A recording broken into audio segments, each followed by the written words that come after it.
Morning everyone, मैं हूं आपका चोपड़ा सर। आज हम इस वीडियो में बहुत ही महत्वपूर्ण टॉपिक को समझेंगे। जीएसटी। जीएसटी मतलब गुड्स एंड सर्विस टैक्स। इसकी एंट्रीज कैसे करते हैं? जैसे हम एग्जांपल लेते हैं, goods purchase worth 50,000 with 18% GST. अब 18% जीएसटी में 9% सीजीएसटी एंड 9% एसजीएसटी है। तो पहले तो सिंपल एंट्री करिए, कोई टेंशन की बात नहीं। जैसे परचेज अकाउंट डेबिट, अगर कैश होता तो कैश में करते, उधार हुआ तो क्रेडिटर या सप्लायर रहता है। बट उधार हुआ है तो purchase account debit to creditor and supplier, ठीक है। टू, अब जब हम परचेज करेंगे, जब हमारे पास सामान आएगा तो उसमें जीएसटी जुड़ के आएगी। तो जीएसटी जुड़ के आएगी तो इनपुट सीजीएसटी अकाउंट डेबिट और इनपुट एसजीएस अकाउंट डेबिट। अब अमाउंट देखते हैं। जैसे परचेज अकाउंट डेबिट 50,000 का है, ठीक। अब 9% इसमें सीजीएसटी जुड़ेगी तो 50,000 का 9% हो गया 4,500।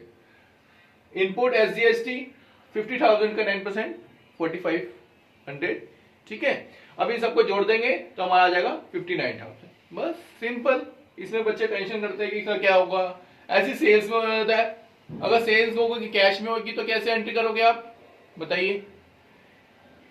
Cash account debit to sales, ठीक। अब जीएसटी इसमें उसमें आउटपुट हो जाएगी, तो उसमें आ जाएगी आउटपुट सीजीएसटी अकाउंट क्रेडिट और आउटपुट एसजीएस अकाउंट क्रेडिट। बस सिंपल। अब ये होता क्या है? सीजीएसटी की full form central goods and service tax, SGST state goods and service tax. ये दोनों लगते हैं, इसको कहते हैं इंटर स्टेट।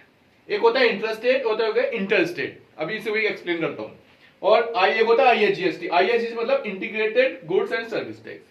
इंटर स्टेट कहां लगता है? जब हम एक ही स्टेट में, जैसे यूपी में ही कर रहे हैं व्यापार, तो हमारा लगेगा इंट्रा, ठीक। बट जब हम अलग स्टेट में कोई काम करते हैं तो वो होता है इंटर स्टेट, ठीक है। मतलब दिल्ली से वहां गए, क्या कैसे कलकत्ता में कर रहे व्यापार, अलग जगह अलग स्टेट पड़ गया ना, तो वो होगा इंटर स्टेट, तो वहां लगेगा आईजीएसटी, ठीक है। आप इसे समझिए। कोई कंफ्यूजन हो कमेंट्स करिए, लाइक करिए, सब्सक्राइब करिए। Thank you watching my videos. Thank you.